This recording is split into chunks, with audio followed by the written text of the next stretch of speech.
Well, good afternoon, everybody, and thanks very much for joining us on this afternoon's webinar. Before I start, if I can just ask everyone to make sure that they are on mute, that their camera is off, and if anyone has any technical difficulties during the course of the afternoon, if you message in the chat box, I will do my best to resolve any of them. As many of you will know, SYLA are currently on their summer break, planning events for the next SYLA year. We don't usually hold events at this time of year, but when the final details of the qualified one-way cost shifting were announced a few weeks ago, we knew that we had to offer some CPD to our members on this issue.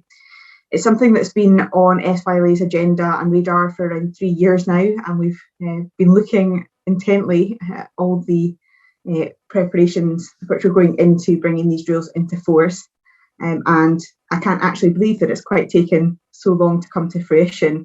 Although as a defender's agent, I'd be lying if I said I couldn't wait for it to come. That said, I've also been a pursuer's agent once upon a time, and so I know how important it is to get both sides of the issue. So when I was approached by one of our speakers this afternoon, I was delighted that we could have both a pursuer's and defender's perspective on QOCs. So briefly on to our speakers. I'm always happy to introduce speakers at these events. I'm grateful that they've given up their time to speak. However, today it's even more so because I have the pleasure of introducing two ex-SYLA committee members for us this afternoon.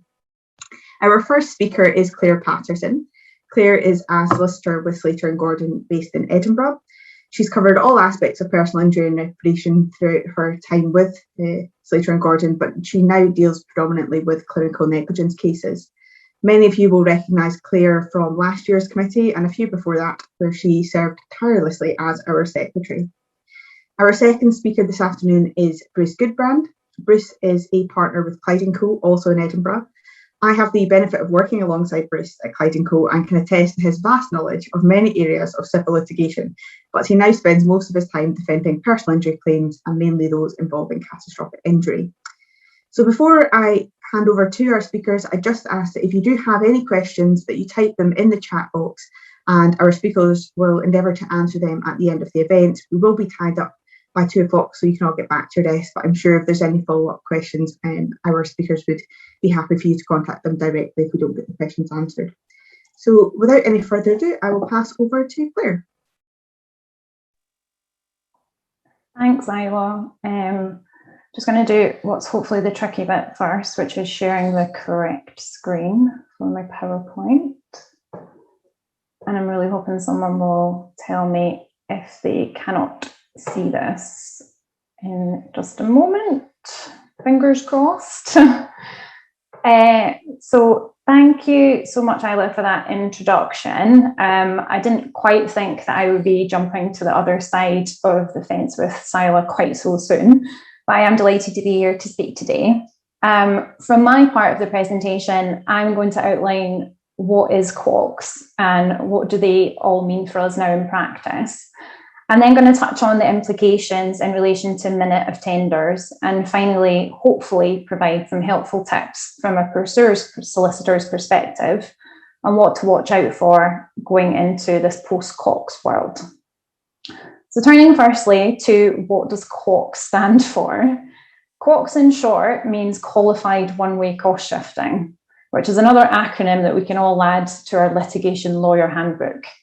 To break it down, QOCs are one way because it would only be the pursuer who would be awarded expenses if successful, and are qualified because there are circumstances which the pursuer might lose the benefit of QOCs. Just realised I've not clicked to the next slide. For those unfamiliar with the background, the Civil Litigation and Expenses Group Proceedings Scotland Act aim to increase access to justice by making the costs of court actions more predictable and also introducing changes to expenses. The Act has been brought in stages, and Section 8 is the relevant section for today's purposes. This has been introduced under the catchy title of the Antecedent Rules of Court of Session 1994, Sheriff Appeal Court Rules and Sheriff Court Rules Amendment Qualified One-Way Cost Shifting 2021, which going forwards I'm just going to refer to as the 2021 Act. The new rules will come into place from tomorrow, and will apply to all cases in which court proceedings are commenced on or after the 30th of June 2021. Quox will apply in all personal injury claims, including clinical negligence and any claims resulting in disease or impairment of a person's physical or mental condition. So what does Section 8 provide for? Section 8 outlines that where a person brings an action for either 1, personal injuries, or 2, for the death of a person resulting from the personal injuries, and the person conducts proceedings in an appropriate manner, then the court must not make an award of expenses against the person in respect of any expenses which either relate to A, the claim, or B, any appeal in respect of the claim. So what does this really mean in practice? Well, currently the golden rule is that expenses follow success. This means that if a pursuer succeeds in their claim, then their legal representatives would be entitled to cover the expenses from the party found to be at fault. On the flip side, if the defender successfully defends an action, then they would seek to recover the expenses from the injured party. This is something that both pursuers and defenders' agents have to think about when advising clients about either pursuing or defending an action. As a pursuer's agent, I regularly have to have this discussion with my clients, particularly to explain to them the risk that if they were to lose their case, they could be left with a large legal bill. Whilst in reality, majority of pursuers have in place after the event insurance to cover against this possibility, this is usually in exchange for an award, for a percentage of their award of damages if the case is successful. The new rules mean, however, that if a pursuer is unsuccessful in their claim, in most cases, they will not be liable for the defender's costs. This will allow individuals to raise a court action with peace of mind, knowing that they will have cost protection should the case be unsuccessful. The ideology behind the new rules appears to be an attempt to level the playing field between pursuers, who are usually private individuals, and defenders, who are usually well-resourced insurance companies. What are the risks, however? But I seem to have lost my bit where I can move my slider across. I'll just skip ahead to this. Apologies. What are the risks of Quox, however? There are, however, always exceptions to the rule, and the rules don't mean that you can just raise any old case, hope for the best, reject any reasonable offer, and then benefit from cost protection. There are exceptions that are outlined in Section 8 of the 2018 Act, which I'm going to leave Bruce to take you through. However, it is also worth pointing out that Section 8.6 of the 2018 Act also enables further exceptions to be applied by acta sederant. The 2021 Act includes additional scenarios where Quox will not apply, and where a pursuer may be found liable for the defender's expenses. Two of these exemptions relate to circumstances where there is a minute of tender. The first of these is if there is an unreasonable delay in accepting the tender, and the second is if a pursuer rejects the tender but then fails to obtain an award of damages greater than the sum offered by way of the minute of tender. Tenders have always had risks attached to them, in that if the pursuer failed to beat this, then they would be liable for the defender's expenses from the date of the tender. Under Quox, it could be argued that tenders now carry additional weight, and that pursuers can now go from having no liability for expenses to potentially being liable for all of the defender's expenses from the date of the tender onwards. The rules, however, provide that pursuer's liability for expenses is not to exceed the amount of expenses the defender has incurred after the date of the tender.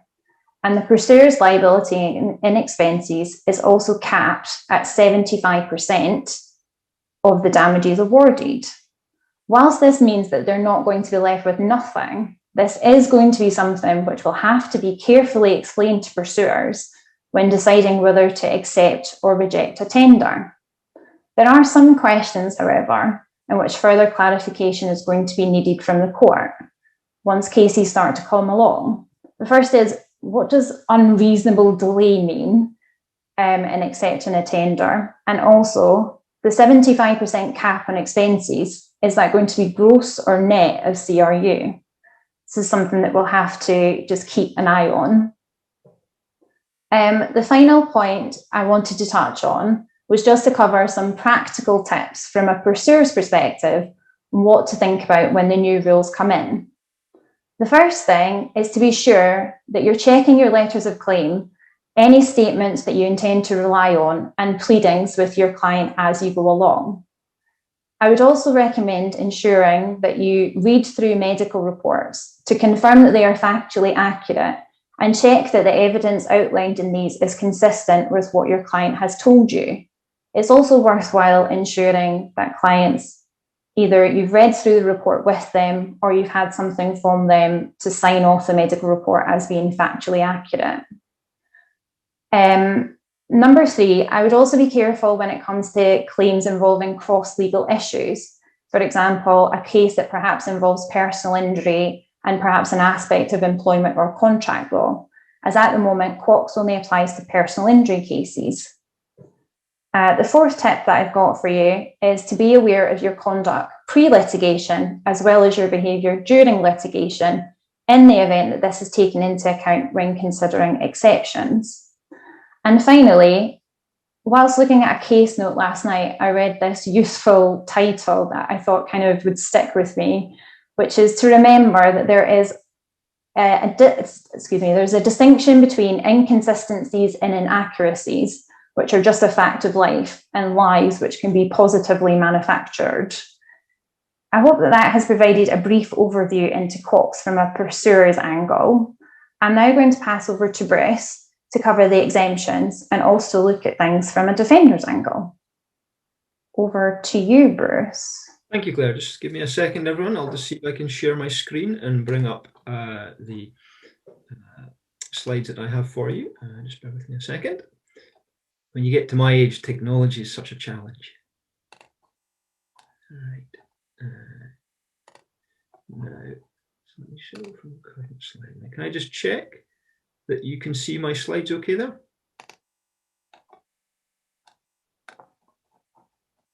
Yep, good.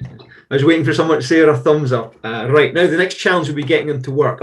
First of all, thank you to Claire for that. That's a very helpful introduction. And thank you as well to SYLA and to all of you in the SYLA for the invitation to speak. SYLA's too kind when she says that she refers to past SYLA committee members. It is true, I was once an SYLA committee member, but it was quite literally in the last century, in the 1990s. Some water has flown under the bridge since then, but I have very happy memories of it. And even if I don't qualify for membership anymore, it's great to be with you today. So thank you for the invite. I want to talk to you today about Quox from the defender's perspective. And clearly we've still got quite a long way to go in terms of understanding how this will all work in practice, what this is going to look like for all of us, and what it will mean for our respective clients. This is something that's going to keep us going for a long time. This is not just a one-shot deal, address you today and that's it settled, because clearly there's a lot of matters that still remain to be settled. Now, if I can just get these slides to work. Present position on expenses. Now, this made me smile when I was drawing up this slide, because of course it's the present position until tomorrow, after which everything changes. But I thought it was helpful just to pop it up there, just as a little refresher for everyone, perhaps those of you on the call who are not personal injury specialists. This is where we are at the moment, but of course, obviously this is going to change. Expenses will typically follow success. They're awarded at the discretion of the court, and the appellate court will only really interfere with discretionary decisions if there's an obvious miscarriage of justice or a question of principle is concerned. Generally speaking, be you pursuer or defender in a personal injury matter, once the court makes its mind up and decides and rules, you're usually stuck with issues of expense. That's not to say they can't be reversed on appeal, but it's not common. So that's where we stand at the moment. They follow success and you'll struggle to get them undone on appeal. Now, a little background to QUOCs, and I'm going to race through this because Claire's given a very helpful summary of the legislation, how QUOCs has come to be, and I don't want to just repeat the same things again. I want to try and get us on to considering QUOCs from respective perspectives, and then maybe open up some questions and discussions for those of you on the call. QUOCs is not new. It has its genesis in Scotland, at least in terms of the Taylor report. It then came into the 2018 Act, but wasn't actually enacted, and it took them until now, well, from effective from tomorrow, to actually bring it in. I'm not even going to try and read out the whole title that Claire's already done. You would think they could have come up with something briefer. QUOCs Rules 2021 or something would have done nicely. It's an absolute mouthful. And you've really got to wade through it to get to the details. So, but there it is on the screen for those of you who will be keeping the slides or referring to this afterwards. And it will be effective after tomorrow. So this is quite a timely seminar. Now, Section 8 of the 2018 Act is really the crux of it all. Where a claim for personal injuries or death from injuries conducted in an appropriate manner, the court must not make an award of expenses against the pursuer. I thought it was helpful to put this on the screen. This is a very simple and obvious statement of what QUOCs is, but it is a fundamental shift in terms of the expenses rules in Scotland. Basically, defenders are not really going to expect much in the way of costs awards for cases starting after tomorrow. This undoes literally, I think, centuries of precedent in terms of the position in Scotland and how we deal with expenses in personal injury cases. So there it is there in Section 8. That's the actual rule itself. Now, exceptions, so it starts to get a little interesting. Section 8, subsection 4 deals with the exceptions. Now, the three principal ones before they gave us the 2021 Act of Sederant, and we knew about this for some time, is fraud, unreasonable behaviour, and abuse of process. I'll say this again: fraud, unreasonable behaviour, and abuse of process. And it may be that there's some overlap between the three. It's not difficult to imagine a scenario where the three are overlapping, and perhaps two of those three are present in a case. Those are the exceptions specified in the 2018 Act. So if a defender can demonstrate fraud, unreasonable behaviour, or there has been an abusive process, then they can seek to have QUOCs disapplied. But they have to seek to have it done. It won't be automatic. The court will not take it upon itself to ex proprio motu make a ruling on this. It'll have to be on the defender's application or motion. Now, next slide. Yeah.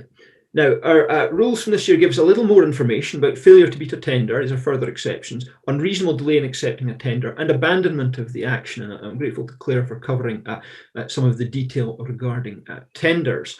Now, I'm going to come back to the question of tenders and abandonment of the action as we look at this from a defender's perspective just in a moment, because I think these areas are really where we're going to get into some of the detailed argument, and perspectives will vary. You know, how you feel about a case, and yeah, I know there's a mix of pursuers and defenders on the call today, but how we feel about cases so often depends on our stance, who we represent, and what we want to see happen. You know, one man's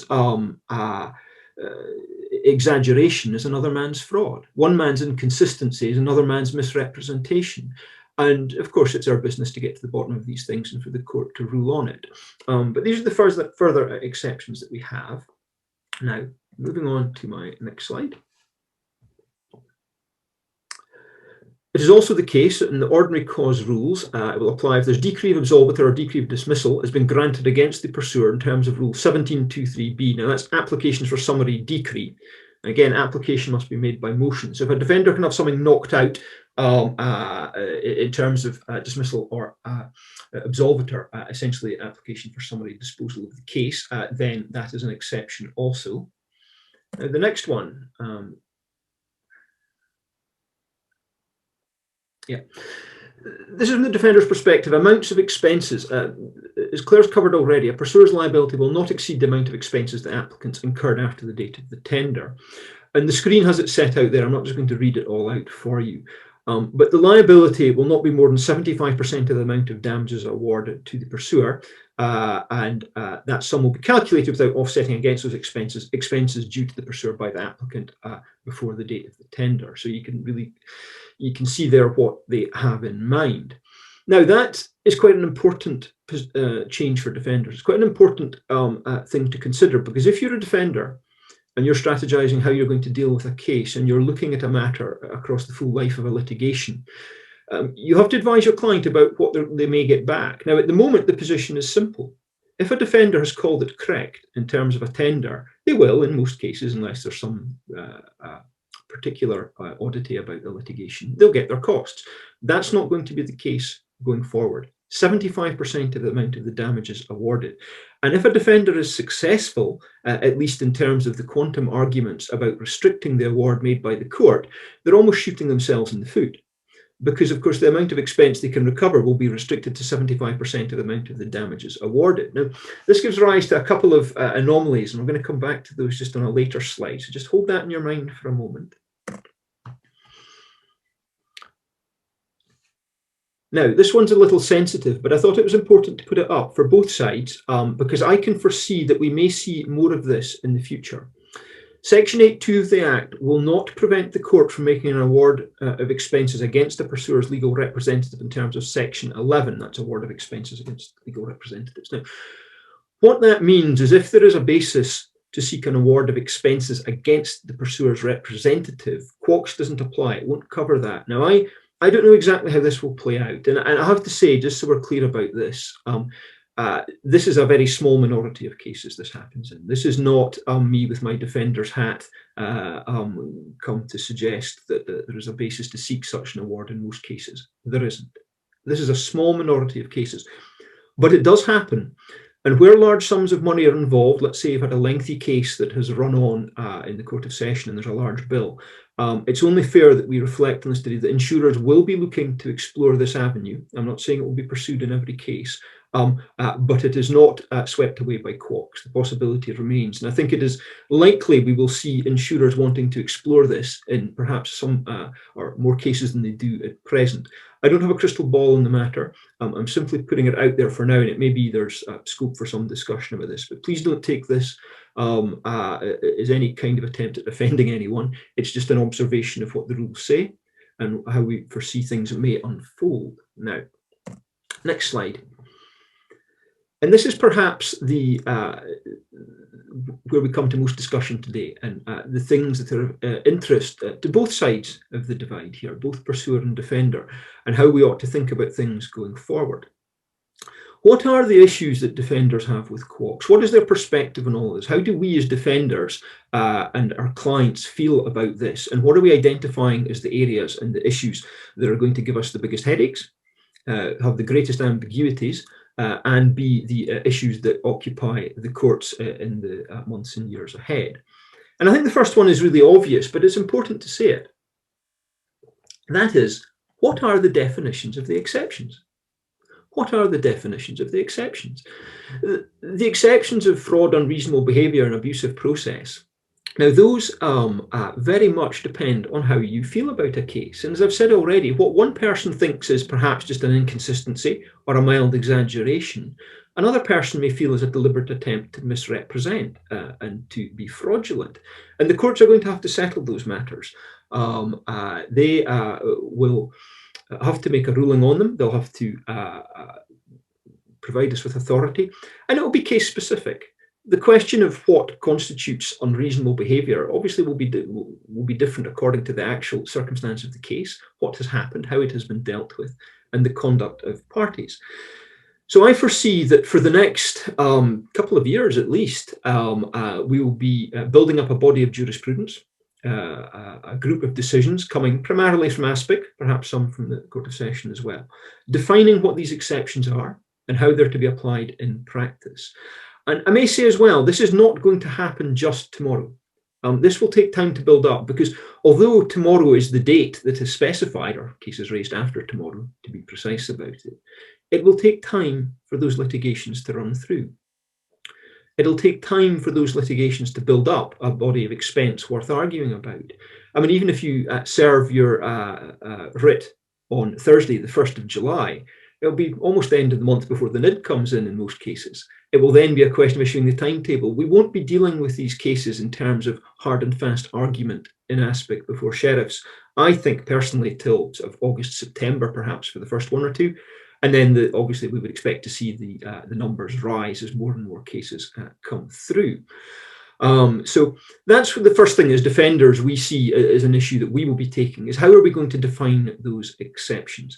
And I have to say, this leads on to the next bullet point that I hope you can see on your screen in front of you, the English experience. I think we can learn from the English experience.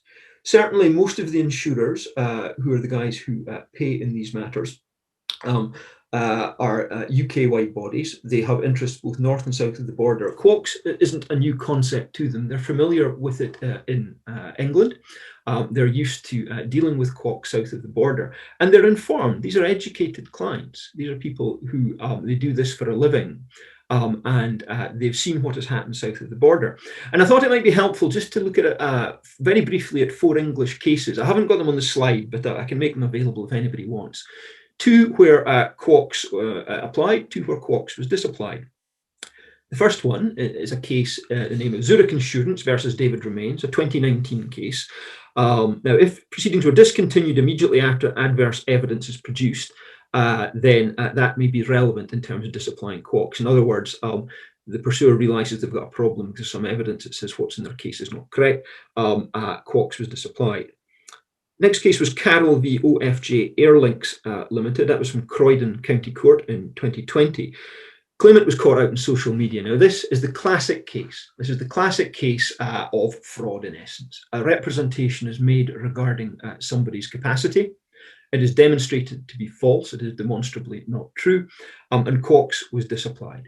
So that's the classic case. And I don't think those cases are really controversial in the sense that if a pursuer clearly states something and then that turns out not to be the case, and we're not just talking about how far can you walk, how long can you go before you take a rest. We're talking about the I can't drive and they're taxiing by night, or I can't work and they're actually working.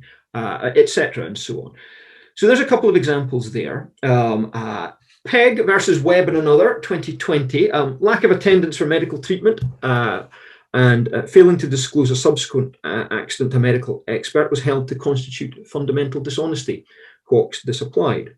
In the case of Kilby v Arian Contractors, that's a 2019 case, defendants were, in that case, were alleging dishonesty but couldn't support it by the evidence. Now, I hope I come to this today with my objective and neutral hat on. I haven't come to be partisan today. And in the same way as defenders can easily point the finger at pursuers who seem to be gilding the lily, the converse is true as well. And defenders need to weigh up their responsibilities in this. It is not appropriate where somebody has been seriously hurt to make false representation about their capacity. And defenders need to be a little careful. They do have a duty to the court in this matter, and it is not appropriate to be putting in defences all sorts of challenges to credibility and honesty if there is not a basis to do so. Defenders are entitled to test the case, but not to make representations without good basis for doing that. And the Kilby case is a prize example of that. And His Honour Judge Yelton, who dealt with it, there's a great quote. He said that it was a high-risk strategy by the defendant building high walls on low foundations. And what it said was the defender was really trying to suggest this was all a pack of lies and etc. and so on. They couldn't demonstrate that. And Quox applied. The Quox was not disapplied in the case. The Quox protection held. And that's, you know, a lesson for defenders there, in the same way as there are lessons, I hope, for both sides today in this seminar. There's a real lesson there for the defenders. So I think the English experience can inform things for us. But I don't think that we should look to it as being the last word, or even the first word, perhaps. It's there as background, it's there as persuasive authority or persuasive precedent. But it's worth bearing in mind that the Scottish system procedurally is quite different. So whilst some of the principles might be the same, the terrain on which the battles get fought is different. So again, the terrain on which the battles get fought is different. We don't have a portal in Scotland for personal injury work. We're not dealing with the portal issues that are familiar to insurers and pursuer firms south of the border. We have our own rules. We have CPAP. We have, you know, various cases about the authorities concerned there. So I don't think, for those of us on the call today dealing with this type of work, it's appropriate to say, well, that's how it works in England, everything's fine. I think it is inevitable that in the next 12 months, we will see cases regarding the reasonableness of raising proceedings. whether or not CPAP was properly followed, and whether or not that constitutes either unreasonable behaviour or abusive process. And I think there's a whole wealth of areas to explore. And I think it is, well, I don't think, I can tell you as somebody who has addressed insurers on this matter and who acts for insurers, that they will wish to test some boundaries in this, and they will wish to have cases tested in ASPIC and the Court of Session, and they will want to see authorities for a couple of reasons. I mean, the obvious one is they don't wish to be thought of as a soft touch.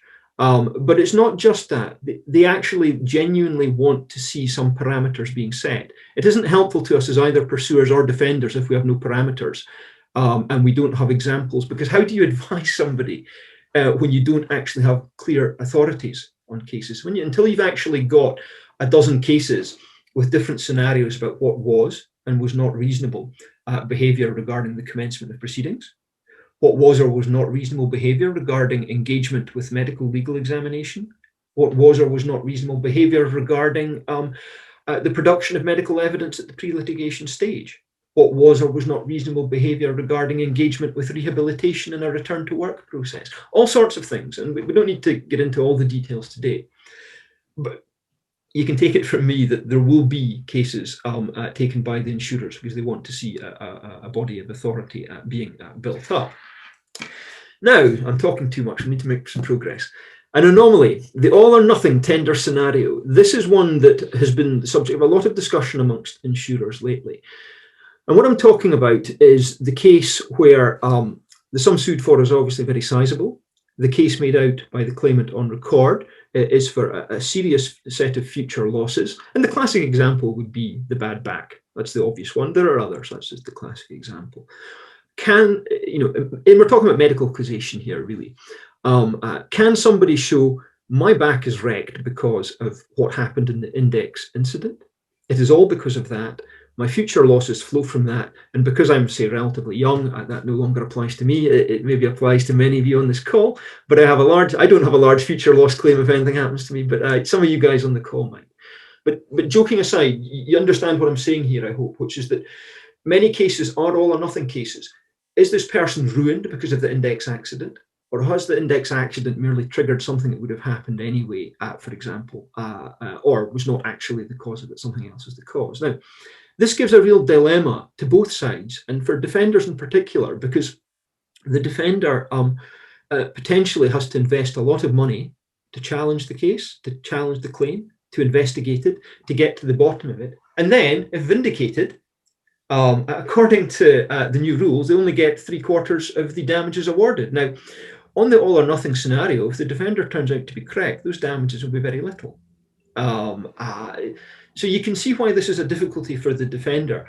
And I think it's going to give rise to a scenario where defenders will have to make economic decisions and weigh matters carefully. And again, I say this to you as somebody who's acted for a lot of different insurers over the years.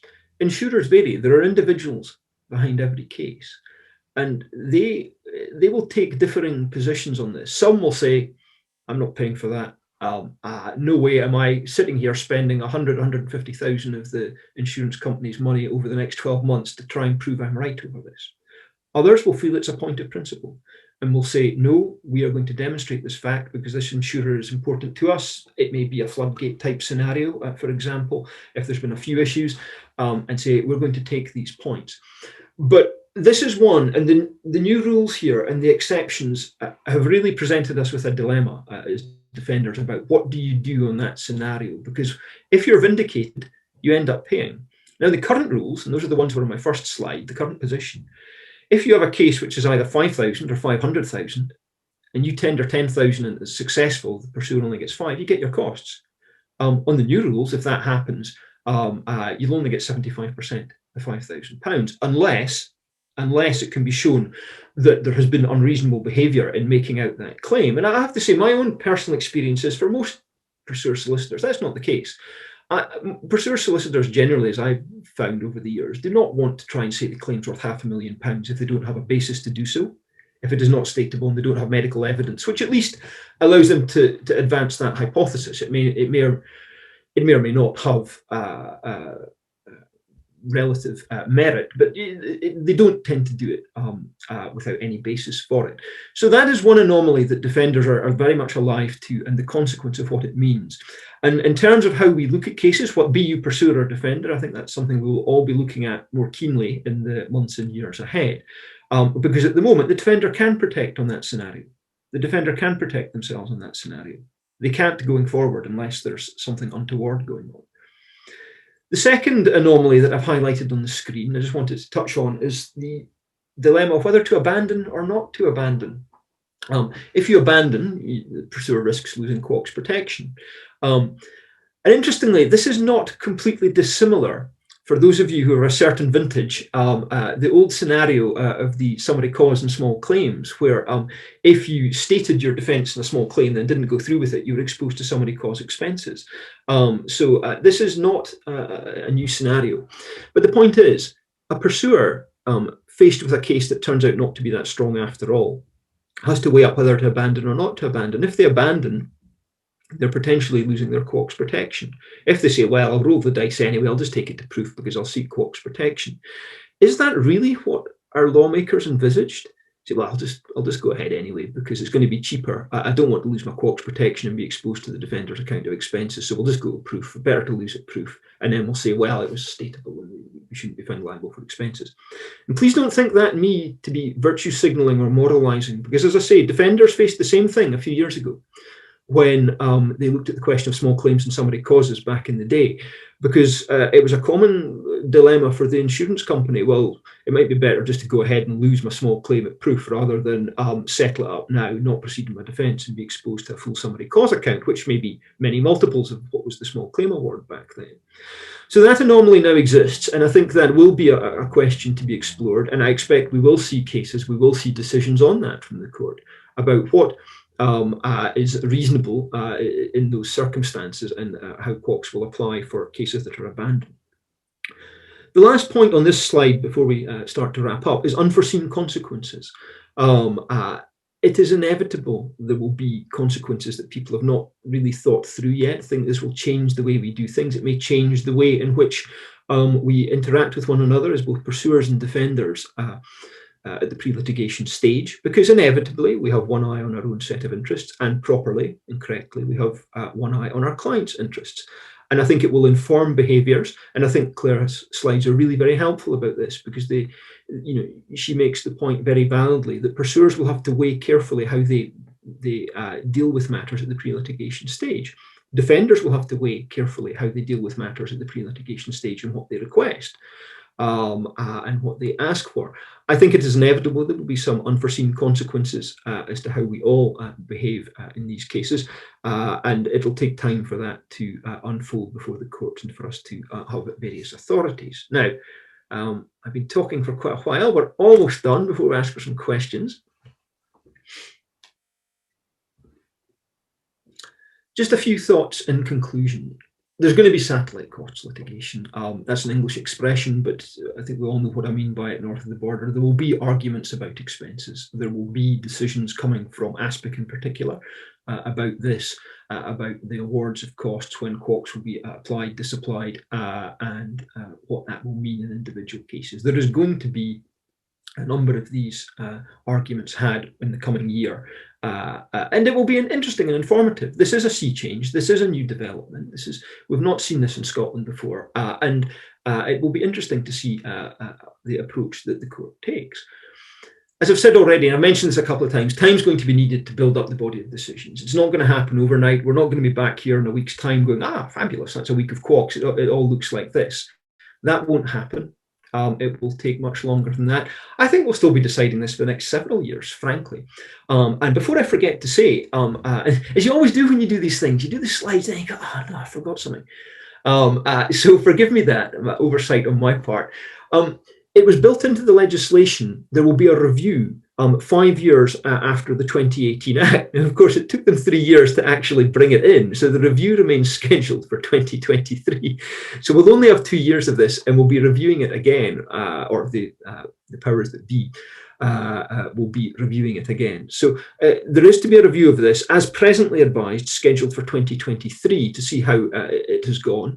And I think some of the things that Claire has touched on earlier and that I've touched upon from the defenders' perspectives will be looked at, will be reviewed, and ultimately the rules, I expect, will be tweaked in a couple of years' time to try and make sure they give effect to what was intended.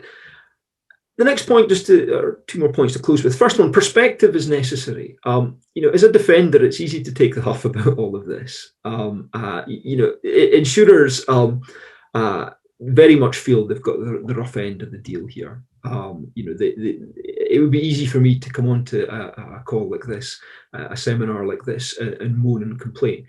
Actually, from a defender's perspective, that almost doesn't matter, because this is what the law says. Our business is to apply the law in the interests of our clients. It's not to sit and pontificate about whether we feel it's fair or not.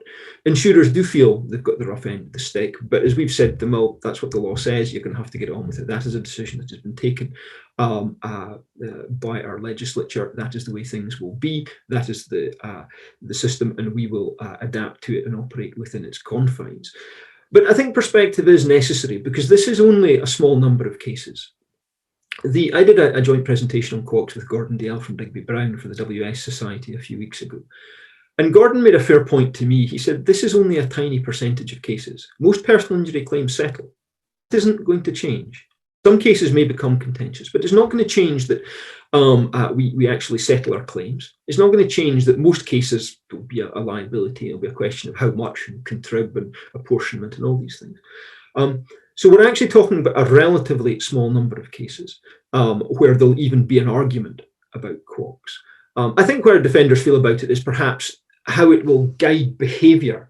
Will people roll the dice on riskier cases? I think this is something we're going to find out after tomorrow. Will people say, well, I'll take a punt on that. I might not have done before the 30th of June, but actually I'm feeling a bit more confident I've got the benefit of Quox protection. I don't know the answer to that question. I'm a defender.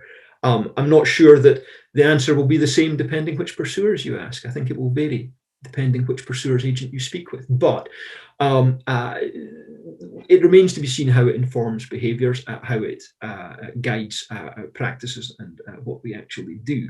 But we need to keep things in perspective. The world is not ending. The sun's going to come up tomorrow. It's going to come up on the 1st of July.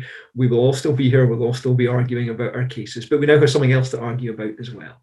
But it is a small minority of cases. And even the ones we argue about, the defenders won't succeed in them all.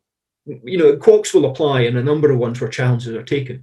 And I may say that for the defenders in the coming year, that's not really the end of the world. We want to understand the boundaries. We want to understand how the court is going to apply the rules in given situations. So some of these cases for defenders will be lost, some will be won when we take the points and argue them. But we do need, on both sides of the divide, I think, to keep things in perspective, because it is a relatively modest number of cases. And the last point, just to close with, is that I'm probably a chunk older than most of you on this call, but there is nothing new under the sun. When I started in the late 90s, when I was actually an SYLA committee member, legal aid was typically used in personal injury cases. And of course, there was the option to apply for modification of costs to nil for somebody who was an assisted person. It happened frequently. We used to joke that you could tell if a case was dodgy if it came in with assisted person in the instance. And of course, there was perhaps a grain of truth in that, but no more. But there is nothing new under the sun. We have lived through, you still potentially have, that, because all costs are discretionary. We have lived through a time when it was open to claimants to seek what was effectively Quox protection in terms of the legal aid system. If an assisted person was unsuccessful, it was open to those representing them to apply for modification of any costs award to nil. And that happened frequently. And from a defender's point of view, you often didn't bother because you knew you'd never get your money back anyway. So there was not a lot of point. It was really an academic issue. So this is not completely new. And it may be that for some of us, we're going to go and dust down some old books and see what decisions we can find from the last 25 years about that and see how courts may apply that, albeit it's not completely on all fours. But this isn't completely unprecedented in terms of costs being swept away for defenders. And it'll be an interesting year or two as we see see how the courts plan to apply the new regime. Now, that is all I propose to say at the moment. Isla, I don't know if you're still there, how you want to do this, if you want to bring in folk for questions, or whether everybody's thoroughly bored of listening to us and wants to get their sandwich and get back to work for 2 o'clock. I think there's maybe a few things in the chat box, a couple of questions. The first one, putting you on the spot here, is whether the participants can be sent a copy of your slides. If you're happy for that, I can send them out to them. No objection from me. No, I'm not sure why anyone would want them, but I barely used mine, so of course they can have them. Yeah, there's something much more interesting on the TV at 5 o'clock this evening. England are playing Germany, but yeah, anyone who wishes my slides is very welcome to them. Another question we've got here is, in terms of the English experience, has the introduction of qualified one-way cost shifting led to a reduction in the number of cases defended with tenders being lodged earlier on when they have? I probably didn't read that out very well.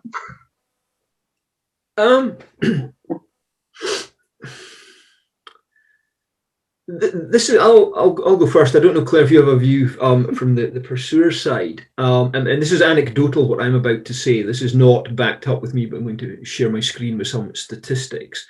I think yes, but not massively. It comes back to the point I made about perspective. This is a small number of cases we're dealing with. The majority of cases, usually the defender's nailed to the floor, and we're arguing about how much, and we're arguing about apportionment and contrib and so on. And you know, I think there has, from what I understand, speaking to colleagues in Clyde Co south of the border, who lived through the change down there. I think it's 2013 the English have had it since. So that's coming up 8 years or so now. Yes, but not a massive amount.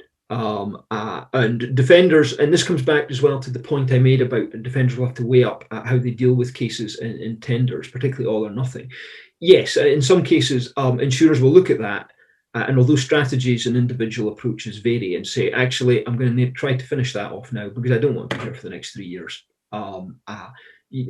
Wasting money on legal expense if I can get rid of the case now. But it's not a sea change in the sense of there were X thousand cases before Quox in England, and there was only X, minus 50% afterwards. It wasn't like that. Claire, is that? I don't know if you have any insight south of the border.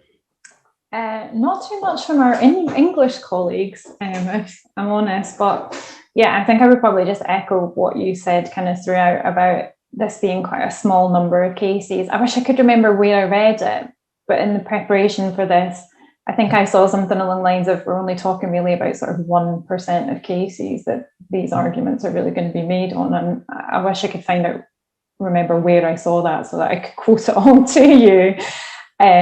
So someone finds out that I'm talking absolute rubbish, then apologies. But yeah, I think you've probably outlined quite well what the position is there. I probably don't have anything else to add, I will. No, there's maybe the next question is one that I can briefly answer, and you can correct me if I'm wrong in my preparation for this one. Somebody has asked whether this applies to cases currently in the legal process. My understanding is that it is cases raised on or after the 30th of June. So if you've litigated or you have had summons signated, then you're a bit stuffed, and that probably explains why the instructions have not been coming through as thick and fast as usual over the last few weeks. I'm sure many of you on the pursuer side have a pile of writs just waiting to be sent off. The next question. It's funny, I was chatting to a friend of mine this morning, David McIntosh at Balfour and Manson. I was asked for a referral. I was sending it across to for a pursuer's claim, and I was just joking about all the dodgy rubbish he must have in his cabinet waiting until Thursday or Friday to get rid of it. He's been sitting on. He was kind of coy about it. I'm surprised there's not been a memo around Clyde Co saying you're not allowed any holidays after the 30th, just in preparation. But I still have quite a few to take for the end of the holiday year. I say nothing more. The next question is, are outlays, for example, expert reports, included in the 75% cap? That's a good question. That's a good question. I don't know the answer to that. Let me check my notes on that. Hang on. It's a very good question. You would think it would defeat the purpose of having a cap if the outlays were then, 200%. Yeah, I think my instinct tells me that it would have to be inclusive. Yeah, the 75% of the damages awarded, and if you just restricted that only to fee element and then added your outlays on top, that would seem to be circumventing what the intention of Parliament was, if I can put it like that. So I would think that's it's capped at the actual how much is getting knocked off, so everything would be included within that, and it's just tough for the defenders. That's my instinctive response, but I can't point to an actual part of the Act that says that, but I'm pretty certain that will be the case. Otherwise, it would be a bit strange if you got a £5,000, let's say £10,000 award. So defenders' expenses restricted to 7,500 because that's the fees, and here's £40,000 of outlay for counsel and medical expert and everything else beside. I don't think that would be what was intended. You can see the frustration. You can see the frustration from a defender's side if their outlays actually are more than 70%. If you settle a case at £5,000 and your outlays are almost £5,000, you're not getting paid for the work that you're doing. So that'd be an interesting one to see. The next question is, in terms of the cases being raised after tomorrow, that's understood. But if pre-litigation conduct is taken into account, then surely actions before tomorrow will be relevant. I think that's the pursuer's agents or the pursuer's actions in advance of raising proceedings. So cases that might be ongoing at the moment but not yet litigated will be affected by this. Maybe a pursuer one. Do you want to go first, Claire? Oh wait, yeah, I think it's just a point to be aware of. I suppose it's something that we'll kind of see as kind of Bruce has outlined as the kind of cases kind of go through as to how much pre-litigation conduct is taken into account. I'll be honest and say that I don't know too much as to whether there's cases in England where pre-litigation conduct has resulted in Cox being disapplied in litigation, but I just felt it was something that I suppose the standards that you apply pre-litigation, if you carry them through into litigation, then there's not a risk. And I suppose from a pursuer's perspective as well, I was thinking that there are things, for example, like your letter of claim that maybe then follow through into medical reports that you get pre-litigation and then are maybe copied into pleadings. So it's potentially a trap that you could just fall into if not careful. So I think that was my sort of thoughts on it. Bruce, I don't know if you... Sorry. Presumably, obviously it's one-way cost shifting, i.e. the defender can't be liable, but presumably the court will still have some discretion to limit the pursuer's expenses. For example, if there has been a breach of CPAP, that it could be limited to pre-litigation expenses as well. So that's still something that people have to be aware of, I suppose. Claire, from your perspective. Yeah, definitely. I think it's like just not thinking that whatever you put in your letter of claim at the beginning of a case is not going to be brought up to you when you're talking about litigation later on. I mean, I think you have to be careful about the way you manage a whole action, particularly if you're then going forward now hoping you're going to get cost protection and then it all unravels because you've based your kind of pleadings on something that's not being checked. So yeah, it'll be an interesting one to kind of keep an eye on, but it's something I think I'd be wary of as a pursuer's agent. Anything to add to that, Bruce? No, not really. I think Claire summarised it quite well. I think that I mean, the rule's quite clear, as I understand it. It's the cases raised after tomorrow. So in terms of where this will become a live argument, it won't be a live argument in a case that's been raised today or before today. But those cases will still remain relevant at what's reasonable behaviour. I mean, there are decisions about restricting expenses or disallowing expenses for pursuers because of the question of how it was conducted at the pre-litigation stage. They will still remain informative authorities that defenders will refer to when they're talking about or when they're arguing about Quok's application in the months ahead. I mean, those cases will be cited to the court. So I think that they will remain relevant. And of course, it's a good point in the question that the conduct at the pre-litigation stage, of course, will predate the date specified in the legislation, being after tomorrow. But the point being is the case was raised after tomorrow, so the conduct before that happened will still be relevant and will still be in play for cases that come before the court. But I think it's just going to take time. It's just going to take time for us to see how the courts respond to this, and whether, you know, an interesting school of even-handed decisions builds up, or whether the defenders should just pack up their bags and go. There's nothing left to argue about. That's going to take a little while till we see how the courts respond to it. But I think Claire summarised it quite well there. Perfect. Well, I think that is the last of the questions and tied up neatly before 2 o'clock. So all that leaves me to do is to thank our speakers once again for volunteering their time, and to thank you all for joining us. And pending any other last minute and urgent training that's required between now and September, SYLA will be back with our usual series of events in the new SYLA year. So thank you all.